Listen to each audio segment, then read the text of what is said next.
Good morning, everybody. It's Kate. I am just making a start of the week video. Look, I got a little sun here, if you can tell. Yep. Yesterday I spent all day laying over here in my hammock, and I had this set up to hold my solar charger, and I watched some videos on this phone and listened to an audiobook and started out my swing over here with my swing and my little flag. It was pretty breezy, so it got kind of chilly, so I moved over here so I'd be in the sun. So now I'm just going to take a little peek at the garden, show how I'm starting the week, and we'll say hi to the birds and we'll get started. Look, oh, it's growing so fast. I need to put it in a ponytail, but I had it in a ponytail all day yesterday, like a little bun, and I try not to overdo that, but I had a little bit of headache from it. So anyway, I'm going to flip this around and we're going to just do some stuff, okay? Alrighty, y'all, I'm back. So see, I've got two of my bags here. I'm going to put those cucumbers in the bags today. They start growing. So first, the sun is just kind of intermittent. It's a little, probably around noon, but we've got a lot, let me see if I can show it, quite a bit of cloud cover, as you can see, moving in and out. So I'm going to go ahead and take this opportunity to give the garden some water. I should have turned it on this morning when I was the chickens out, but I drugged my butt. And anyway, so I usually only water in the morning and in the evening. And I don't turn it on full blast because I don't want it to water everything. Even with the pressure low, and I turn there's a little dial on there that I can turn so it blocks off part of the hose. I just don't like I get such good pressure through that sprinkler that, you know, I end up watering all kinds of stuff that I don't need to be watering. So, I forgot to turn the hose, put it together with the other one. And here I just caught little Miss Moira getting ready to attack the hose. She's like, there's water coming out of there. Yeah, yesterday I had watered the garden. Oops, I'm trying to adjust this. Kind of awkward. So, yeah, yesterday I had watered the flower garden while I was setting out my chair. Let's see. What you got there, Miss Moira? Yeah? Is the water running?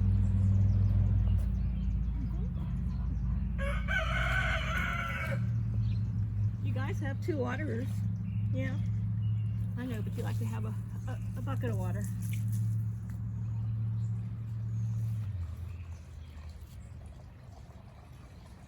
What's up, Colin? What's up, Colin? You guys would love it if we had a little creek or spring, wouldn't you? I thought about doing a little pond if we're going to stay here.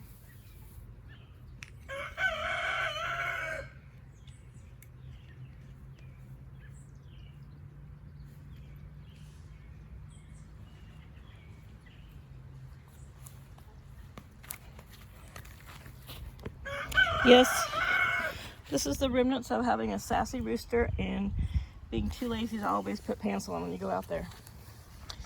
But anyway, I got two more bags of the organic soil. These two pots are for some begonias, and we're gonna go get the cucumbers. So first off, I'm gonna go over and get my bags. Yeah, I didn't even realize I hadn't hooked the hoses together. Moira was like, what the heck? So anyway, I hung my swing the other day. Paul keeps saying, you're gonna break that tree. I mean, that's mean. Are you implying that I'm that heavy? I mean, I'm heavier than I've ever been. But I think I'm an afterthought compared to how heavy the branch is. There was part of the trunk over here that got damaged. I think it might have been Hurricane Sandy damaged it. So we do have a limb that comes from that side that comes over here, and you can see that it's dead. But Paul used to come over in the bucket truck, pull up in the yard, and cut it down. So we'll take a quick peek at the front garden. You can see all this green here.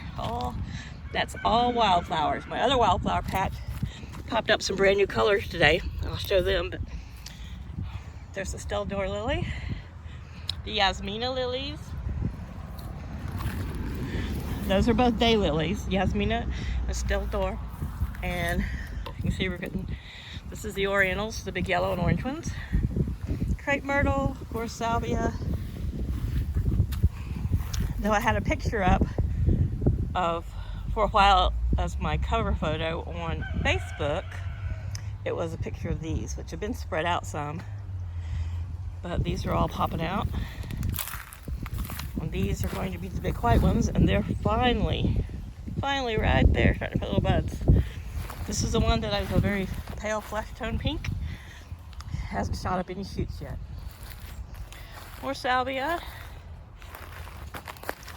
All this laying down stuff here is daffodil. Salvia and sage. Salvia is in the sage family, but so, and I need to come over here and deadhead, yeah.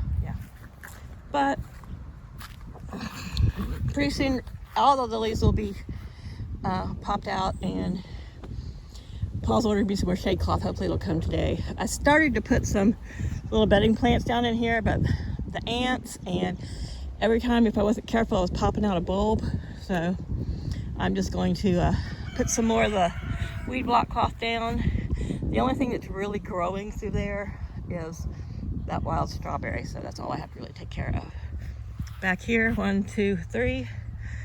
Those are the hydrangeas that have survived. This year, hopefully, I'll get more than just 2 blooms. But last year was the first summer since they all 3 got crushed. Now they're like normal. So we've trimmed up and trimmed down some of this where that tree fell, and there's still a lot of stumps. Paul went through there with a little cutter thing and cut down any trees or anything along the street that affected my neighbor's driveway. That's not Chaos, that's K2. The neighbors, who have a lot of feral cats, they had one that looked like Chaos, and they named him K2. But I don't know where Chaos is this morning. I haven't seen him.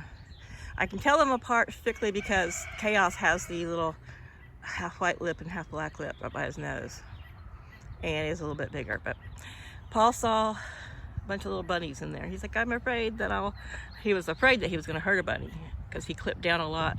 You couldn't really see through here.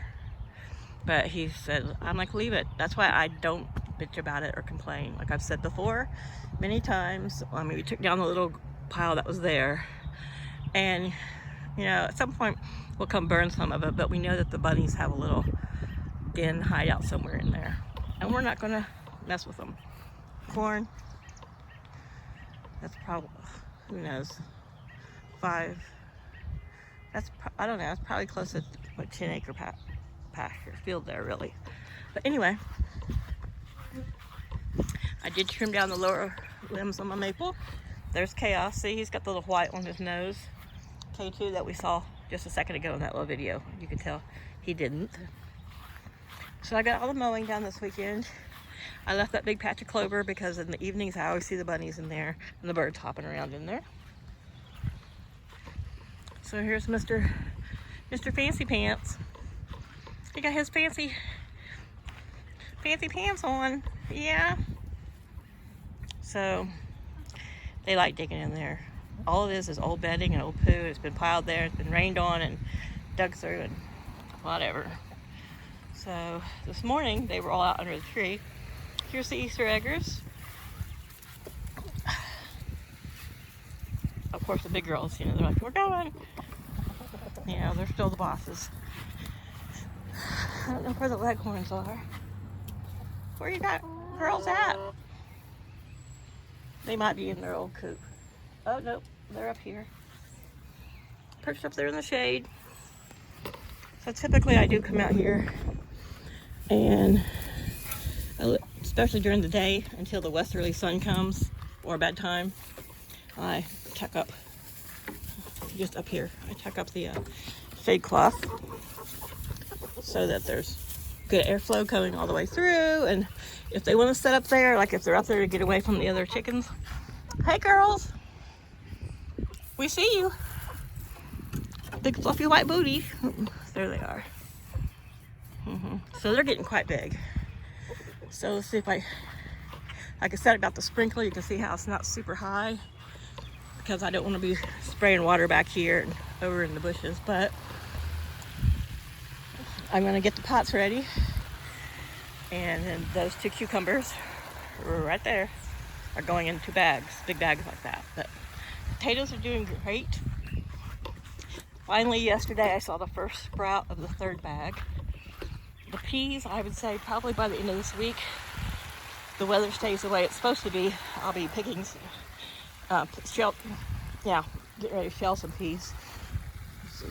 As you can tell, they're getting quite big. Oops. Yeah, it's still going over into the chicken pen a little bit, but that's okay. But this is where we're out in the garden. And that, that far side, that far row is just wild and not doing anything with. But there's potato. Here's, like I said, these are about a week and a half behind. So there's one started, and that one started too. I put a few marigolds in blank spots I had back here, just because I always like to have some marigolds in the garden. Most bugs don't like the smell of marigolds. So, let me see if I can zoom in. That is sugar baby watermelon. Oops. And right here, this fluffy right here is marigolds. Sugar baby watermelons. Sugar baby watermelons. I'm trying to avoid the sprinkler. Yeah, I should have did this before I turned the sprinkler on. I know, but, just being impulsive. So there's green beans, and all along there is green beans, and then we've got 2 little plots of sugar baby watermelon, and then 2 right over there, the side of that gray pot. Tomatoes are doing well. Still in the process of just dragging my butt, pulling these out. I'll probably actually employ Paul to do that. But anyway, so that's where we're at. Everybody's doing fine. I moved that plant out of the coop and into here so it could get a little bit of sun. There we go, the Easter eggers back there under that tree. This morning, of course, I let them out and I laid back down, and about, Paul got home, 8:30ish, about 9 o'clock I looked out and all the big birds were there in the little shade spot. So I'm so glad I did extend the yard, because that tree's not really big and we threatened to take it out, but I'm not going to, because it does provide some shade. And this little bitty tree here does provide a little bit along that old pole, which they like to climb on. So anyway, I'm just going to, with the help of Miss Moira, who's going to walk around and help me. Are you going to help me? She's like, I'll eat the flower part. Here's Chaos come to drink the, it's for the chickens to get in and drink out of, even though they have 2 waterers spread around, but for Chaos too. So every night they've been really good about getting here into the temporary pen. So mixed begonias. I need to get some more coconut liners for those, and I'll probably put Purslane in them again. But yeah, so they got water with vitamins, and they got food, and they got more water over here. But I'm gonna show the new wildflower patch. Mint and marigolds. So getting about 12 inches high, a lot of the wildflowers. These little red-leaved, sort of poppy-looking things have popped up. I don't know what they're called. I threw away the bag. I was gonna look on the back, but I think I could just go to Amazon and pull up that wildflower packet. It's in a gray bag, and I will probably have an idea of what I've got growing here. But those little curved things like there make those little purple and white ones. I do know those big leaves are nasturtium, which I like because the flowers are edible. Quite a few wildflowers are edible, but the nasturtium, besides being something colorful and pretty in your salad, they're also have a peppery flavor. Not real peppery, but peppery. That's their mint. This mint here was taking its time as peppermint. And once they get to munching on it, they'll decimate it. But here's Moira. She just talked to the other girls, and they wander around to the front up by the porch a couple times, but they have stayed pretty much from this corner of the house all the way down here and around the coop. This morning I found Colin, but I couldn't find Moira, and I was like, oh my gosh, you know, she's finally paranoid that she's finally gone foraging, but she was over here having a little dust bath. So there's her making a little dust bath. So flat soil I don't use for the cucumbers, and begonias I will dump over there in their little dust bathing spot, and then I'll put a bunch back under here. I noticed on hot days they've been in here dust bathing a lot, and they still dust bathe. You can see Luna way over there in the dust bath under the pavilion. So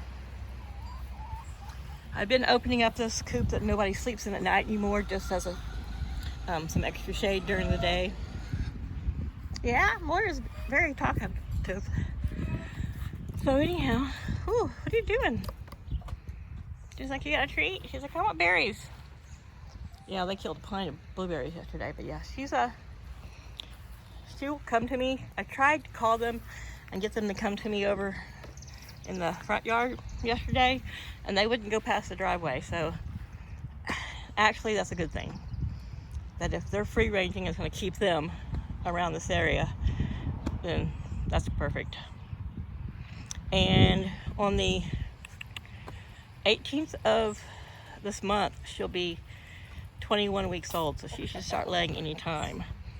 Now the pine flakes that I had in the half barrel that's sitting in her temporary coop there, you can see it sitting in. She has apparently gotten in and kicked them all out, so I may just get a nesting pad in there. But anyway, I'm gonna get busy, get to work, and that's really about all of the show. We'll come by and we'll take a look at the mint. Now we've never had a mulberry tree, but apparently there's been a very small one growing right here. I don't know how it got there, because when I first moved here, that was just honeysuckle. But honeysuckle up on my front porch now. That's a big old bird. It's a female robin, so I think there's a robin's nest in here. But because it's a young mulberry tree, it's only making very small berries. But I've been picking them and giving them to Moira and Colin. I kind of hoped they would come over here to the edge and just forage them, especially the ones that fall on the ground, where I drop just like that one. I just almost dropped it down my shirt. Yes, talking a little bit weird because I have my little partial denture in, and I didn't make it stick. But anyway, I'm gonna have purple hands. Oh my gosh, and there's like some sort of fruit fly on my screen. Moira, you want some more berries? Look. She's like, they're small, so she, of course, can swallow them whole. I've had to clean some mulberry bird poop off my hammock, but anyway, that's where we're at. Need to refill this outside water here. It looks like it's dry. They weren't really drinking a lot out of it. They drink out of this one in the house, inside a lot. Plus they have a big bowl of water over there. And kind of like I had, excuse me for that belch, hoped this first part of June is staying pretty much like our May was. It was, I mean, I think the highest we're supposed to get is today, to 79. I think one day maybe we might hit 80, but we're staying in the 50s at night and not getting out of the 70s, so that is weird for June here, but that is promising for the fact that my peas won't burn up before I can get them picked and shelled. You thirsty, huh? Poor old guy. He's starting to show his age, but he's doing well. He just lives the outdoor kitty life. He was really good the other day when he got his flea drops and his medicine. So I'm going to stop talking and get the things done I need to get done, and then go in and have a late lunch. And if I stop talking, Laddie will stop growing. So, okay, everybody, I hope your week starts out nicely and you're having a good Monday. And he's going to go find some shade. Love my kitties and my chickens. Colin's been in here snacking. He's like, it's cooler in here. I'm going to stay in here and snack. Yep, he's having a snack. All right, you guys. Thank you to my new subscribers. Like and share the videos. It's much appreciated. And we'll talk to you in a few days, baby, okay? Have a great afternoon. Bye-bye.